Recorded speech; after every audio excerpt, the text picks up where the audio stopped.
Good evening every one. ரொம்ப சந்தோஷமாக இருக்குது. லால் சலாம் ஆடியோ லான்ச்சுக்கு வந்திருக்குது. இந்த படத்தில் ஒர்க் பண்ணுறது ரொம்ப சந்தோஷமாகவும் பெருமையாகவும் இருக்குது. Because first time Rajini sir கூட படத்தில் ஆக்ஷன் டைரக்டர் ஒர்க் பண்ணியிருக்கேன். ஸோ இந்த ஆப்பர்ச்சுனிட்டி கொடுத்ததுக்கு ஐஸ்வர்யா மேம்க்கு நன்றி சொல்லிக்கிறேன். அதை அக்செப்ட் பண்ண ரஜினி சாருக்கு நன்றி சொல்லிக்கிறேன். And thanks to Lyca once again after Indian 2 continue அதை பண்ணிகிட்ருக்கோம். So thanks for the warm welcome. And பத்திரிகை நண்பர்களுக்கும் மீடியா நண்பர்களும் மனமார்ந்த நன்றி கலந்த வணக்கத்தை தெரிவிச்சுக்கிறேன். Thank you so much. Okay sir, Rajini sir படம் எப்படி இருக்குன்னு தெரியும். பட் இந்த படத்தையும் கொஞ்சம் நல்ல வித்தியாசமாக ட்ரை பண்ணியிருக்கோம். நீங்கள் கூடிய சீக்கிரம் நீங்கள் பார்க்க தான் போகிறீங்க தியேட்டரில்.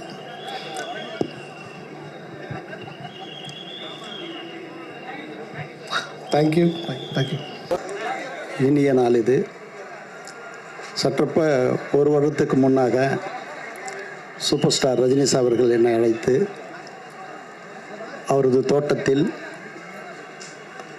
லால் சலாமினுடைய கதையை மிக நேர்த்தியாக சொல்லி அவரோடு மதிய உணவு அருந்தி இந்த முழுமையான கதையை கேட்டவுடன் நான் சொன்ன சொல், இந்த படம் மிகப்பெரிய வெற்றியடையும், ஐஸ்வர்யாவுக்கு மிகப்பெரிய வெற்றி ஈட்டி தரும், மிகப்பெரிய புகழை பெற்றுத்தரும். கிளைமாக்ஸ் காட்சியில் நிச்சயம் இந்த படத்துக்கு தேசிய விருதும் பெற்றுத்தரும். அப்படிப்பட்ட ஒரு இறுதி காட்சி அமைத்திருக்கிறது. இது மிகப்பெரிய வசூலையும் பெற்றுத்தரும், விருதையும் பெற்றுத்தரும்.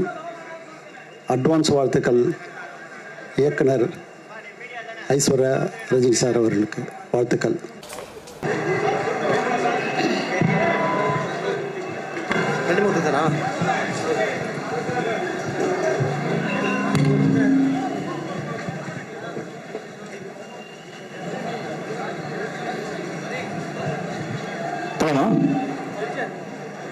போலாமா?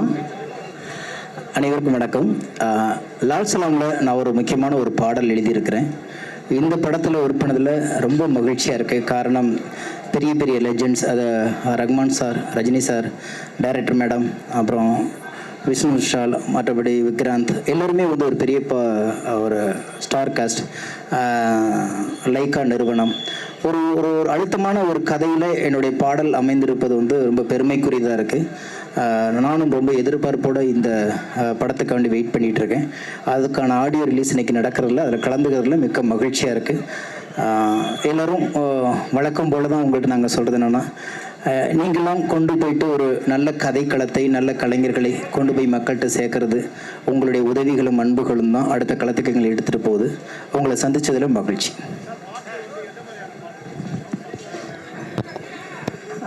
இன்னும் ஒரு மணி நேரத்தில் தெரிஞ்சிடும். இருந்தாலும் இந்த படத்தோடைய கிளைமேக்ஸை லீட் பண்ணுற ஒரு சாங், ஒரு எனர்ஜெட்டிக்கான ஒரு சாங். அது பல புதிய முயற்சிகளை இதில் இசைப்பியல் மேற்கொண்டிருக்காரு. அதுவும் குறிப்பாக இந்த பாட்டில் அதுக்கான தகவல்கள் உங்களுக்கு சொல்லுவாங்க. நானும் ரொம்ப ஆர்வமாக எதிர்பார்த்துட்ருக்கேன். ரொம்ப கேட்கும்போது ஒரு தன்னம்பிக்கையை கொடுக்கக்கூடிய ஒரு மிகச்சிறந்த ஒரு பாட்டாக இந்த படத்துக்கு இது அமைஞ்சிருக்குங்கிறது தான் எல்லாத்தோடைய ஒப்பீனியன். நானும் அதை நம்புகிறேன். படம் வரும் பொழுது கண்டிப்பாக உங்களுக்கு தெரியும்னு நினைக்கிறேன்.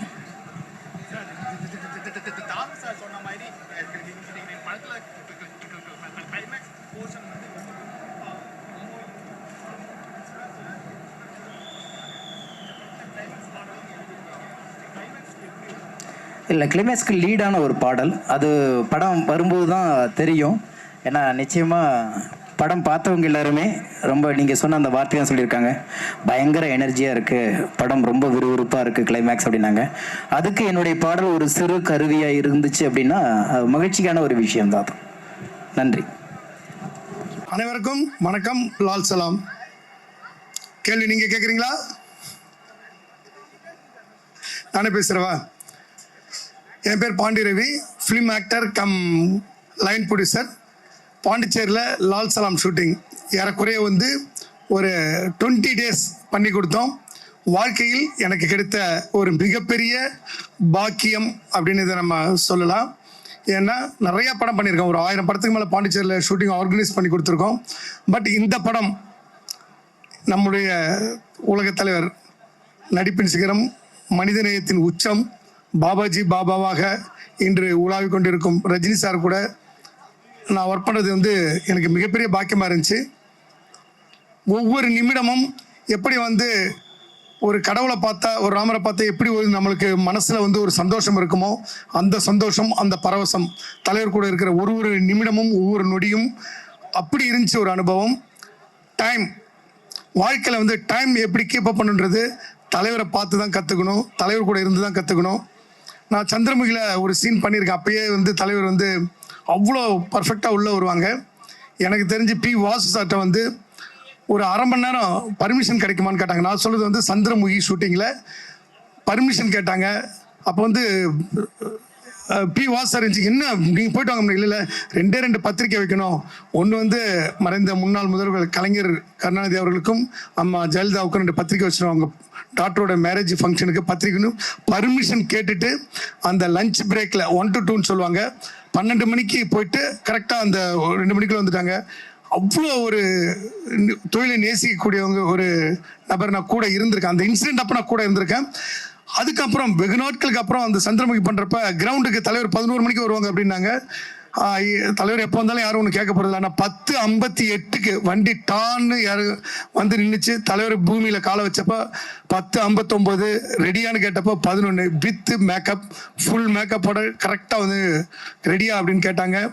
அதுமாரி தன்னுடைய பெண் தான் டைரக்டராக இருந்தாலும் டைரக்டர் என்ன சொல்கிறாங்க கேளுங்க, என்ன சொல்கிறாங்க கேளுங்க, சரி சரி சரி சரி அப்படி சரி படிக்கிறேன் ஓகே. அதாவது தலைவருக்கு தெரியாத உலகத்தில் ஒன்றுமே இல்லை. ஆனால் அந்த டைரக்டர்னு அந்த ஸ்தானத்தில் வந்து அவங்க சொல்கிறப்ப ஒன்றுமே தெரியாத மாதிரி அப்படி சரி நான் படிக்கிறேன், இப்படி படிக்கலாமா, அப்படி படிக்கிறேன். அதை வந்து நான் ரசித்து பார்த்துருக்கேன். அதாவது வந்து தன்னை ஜீரோவாக ஆக்கிக்கிட்டு வேணுன்ட்டு பர்ஃபெக்டாக வேணுன்ட்டு பர்பஸாக ஜீரோ ஆக்கிட்டு ஒன்று தெரியாத மாதிரி கேட்குறது. அப்புறம் வந்து என் கூட நடித்தவங்க அவங்களுடைய எக்ஸ்பீரியன்ஸ் எல்லாம் சொன்னப்போ ரொம்ப எல்லாமே தெரியும் தலைவருக்கு. ஏன்னா அவர் வந்து ஒரு பாபாஜி மாரி அவங்க. ஆனால் அவங்ககிட்ட பேசுகிறோம் அப்படியா சூப்பர் நல்லா இருந்துச்சு, அப்படியே நல்லா இருந்துச்சு அப்படின்ட்டு ஒன்றுமே தெரியாத மாதிரி அவ்வளோ அழகாக அந்த மெசேஜை ரிசீவ் பண்ணிப்பாங்க. இதெல்லாம் தலைவர் நான் இருந்து பக்கத்தில் இருந்து பார்த்து அனுபவித்த விஷயங்கள் என் வாழ்க்கையில் மிகப்பெரிய பாக்கியம் இது. ஸோ வந்து பாண்டியனுக்கு அப்புறம் சென்டிமெண்ட்டாக பாண்டிச்சேரியில் படம் ஓடாதுனாங்க. அப்புறம் மௌனம் பேசுலேருந்து நான் தான் அங்கே பாண்டிச்சேரி ஷூட்டிங்கில் ஆர்கனைஸ் பண்ணி கொடுக்க ஆரம்பித்தேன். அதுக்கப்புறம் தலைவரையே அங்கே வந்து வச்சு ஒரு 20 நாள் நாங்கள் ஷூட்டிங் ஒர்க் பண்ணுறது ரொம்ப பெருமை. இந்த டைமில் நான் வந்து பாண்டிச்சேரி அரசாங்கத்துக்கும் அரசு அதிகாரிகளுக்கும் அமைச்சர் பெருமக்கள், சட்டமன்ற பெருமக்கள், பொதுமக்கள் எல்லாருக்கும் தேங்க்ஸ் சொல்ல விரும்புகிறேன். ஏன்னா 1000 பேர் பப்ளிக் க்ரௌட் தான் வந்திருந்தாங்க. பர்மிஷன்ஸு, போலீஸ் ப்ரொடெக்ஷன்ஸு எல்லாமே அங்கே கொடுத்து பாண்டிச்சேரிக்கு எல்லாருமே இது கோஆப்ரேட் பண்ணாங்க. எப்படி வந்து ராமர் பாலம் கட்டுறப்ப அணில் போய் ஒரு மணல் போய் எடுத்து கொடுத்து உதவி செஞ்சதோ அதுமாரி நாங்களும் இந்த லால் சலாம் என்ற மிகப்பெரிய ஒரு படத்தில் நிறுவனத்தில் அணில் பிள்ளையாக வேலை செஞ்சு மணலை போட்டிருக்கோம். தலைவர் எங்களை தடவை கொடுத்த மாதிரி எங்களுக்கு ஒரு 3 கோடி வாழ்க்கை முழுவதும் லால் சலாமில் இருந்தோம் அப்படின்ற மிகப்பெரிய சந்தோஷத்தோடு நாங்கள் இருப்போம். நன்றி, மகிழ்ச்சி. அனைவருக்கும் வணக்கம். இன்னைக்கு லால் சலாம் படத்தோட இசை வெளியீட்டு விழா. வழக்கம்போல தலைவரோட ஃபேன் பாய் மூமெண்ட் மாதிரி தான் எனக்கு ஒரு தருணம் இருந்திருக்கு. அவர் கூட பேசுறது, அவர் கூட பழகிறது, அவரோட படங்கள் பார்க்கறது, அவர் கூட ஒரு செகண்ட் ஸ்க்ரீன் ஸ்பேஸ் எடுத்துக்கிறது, இது எல்லாம் நிகழ்றதுக்கு ஒரு முக்கியமான காரணமாக கடவுளுக்கு நன்றி சொல்லிக்கிறேன். இந்த படத்தோட இயக்குனர் Aishwarya ma'am and writer cinematographer Vishnu Pradev, இவங்க 2 பேருக்கும் நான் ரொம்ப கடமைப்பட்டிருக்கேன். இந்த மாதிரி ஒரு முக்கியமான அழுத்தமான ஆழமான ஒரு கதையும் சூழ்நிலை ஒரு படத்தில் எனக்கு ஒரு கேரக்டர் கொடுத்ததுக்கு ரொம்ப நன்றி.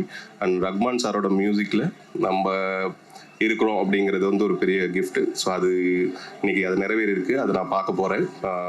கம்மிங் 9th படம் ரிலீஸ் ஆகுது.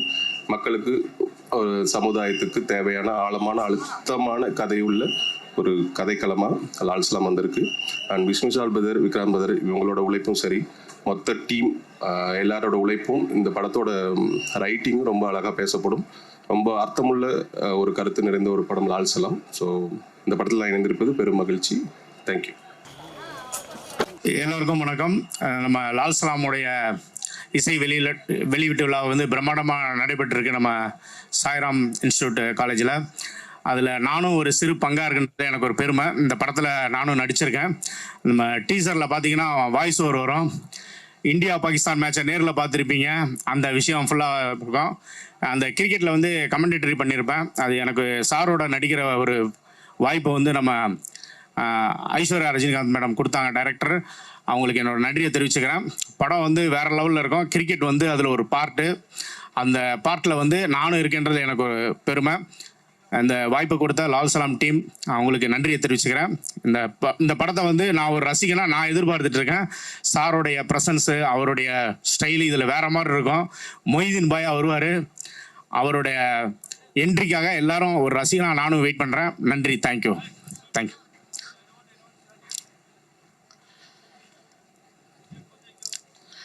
ஆமாம் மேடம். இருக்கு மேடம். கண்டிப்பாக சாரோட வந்து அவரோட ஒரு சீன் நான் நடிச்சிருக்கேன்.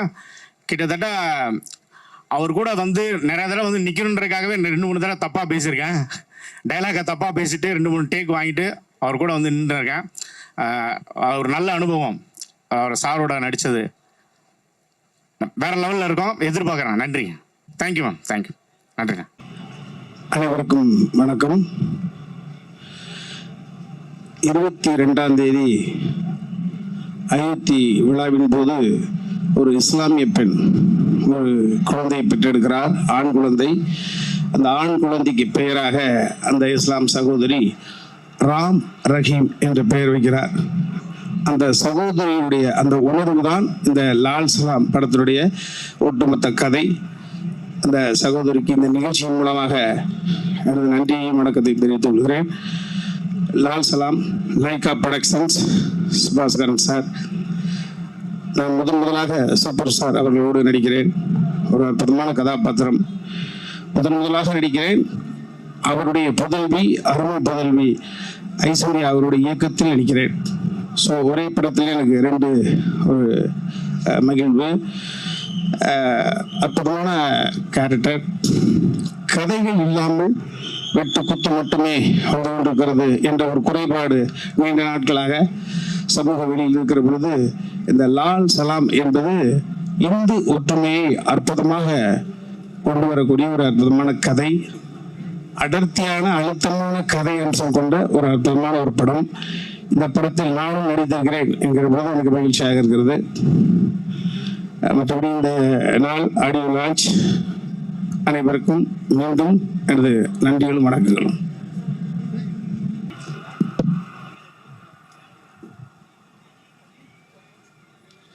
பேச வேண்டியதுதானே? வணக்கம். இவ்வளோ பேர் ஆர்வமாக நீங்கள் இந்த படத்தை கவர் பண்ண வந்திருக்கீங்கன்னு பார்க்கும்போது எனக்கு சந்தோஷம். எனக்கு இதில் ஒரு பர்சனல் இன்ட்ரெஸ்ட்டு. நான் வந்தது ஒரே ஒரு பர்சனுக்காக, ஐஸ்வர்யா ரஜினிகாந்த். ஏன்னா சின்ன குழந்தையாக இருந்ததுலேருந்து எனக்கு அவளுடைய ரொம்ப ஃபேவரட் டிஷ். அவளும் என்கிட்ட ரொம்ப அட்டாச், பெரியப்பான்னு சொல்லி. ஸோ அதனால் அவளுடைய ஒரு மிக முக்கியமான திருப்பு முனைன்னு நினைக்கிறேன் இந்த படம். இது அவளுக்கு சக்சீட் ஆகணும். அது உண்மையிலேயே நடந்த ஒரு கதையை தான் எடுத்துகிட்டு தான் சொல்கிறாங்க. ஒரு பவர்ஃபுல் ஸ்டோரி. அண்ட் அஃப்கோர்ஸ் அவர் பிக் பாஸ் இஸ் தேர், கூட ஆசீர்வாதம் பண்ணுறதுக்காக ரஜினி சாரும் இருக்கார். ஸோ லைக்காவுக்கும் முக்கியமாக ஐஸ்வர்யாவுக்கும் அதில் இருக்கும் நடிகர்களுக்கும் என் நண்பர் ரஜினிகாந்த் அவர்களும் என்னுடைய வாழ்த்துக்கள். இது வெற்றி பெற்றே ஆக வேண்டும். அப்போ தான் என்னுடைய மரபுகளுக்கு இது வெற்றி. தேங்க்யூ.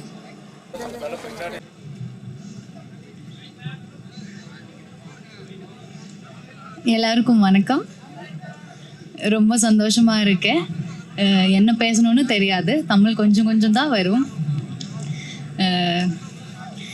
இந்த படத்துக்கு இங்கே நிற்கிறதுக்கும் எல்லா முன்னாடி நிற்கிறதுக்கும் ரொம்ப கிரேட்ஃபுல்லாக பிளெஸ்டாக இருக்கேன்.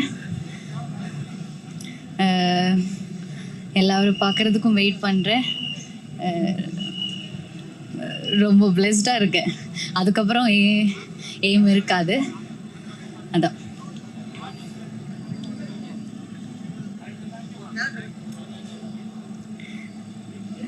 எல்லாருக்கும் ஃபிலிமில் வந்து எல்லாருக்கும் பிடிக்கும்னு நினைக்கிறேன். நன்றி. ஜஸ்ட் 1 day தான் இருக்கும். பேசிட்டேன் சார் தான் ஃபர்ஸ்ட் கூப்பிட்டேன். எனக்கு வந்து கொஞ்சம் பயமாக இருக்குது, எப்படி பேசணும் என்ன பேசணும்னு தெரியாது. பட் சார் தான் ஃபர்ஸ்ட் கூப்பிட்டேன். சார் டோல் தட் எல்லாமே சூப்பராக இருக்குது. சார் தான் ஃபர்ஸ்ட் சொல்கிறேன். சாங் பார்த்துட்டேன், எல்லாம் சூப்பராக இருக்குன்னு சொல்லிட்டு ரொம்ப சந்தோஷமாக இருந்துச்சு. அப்போ நன்றி.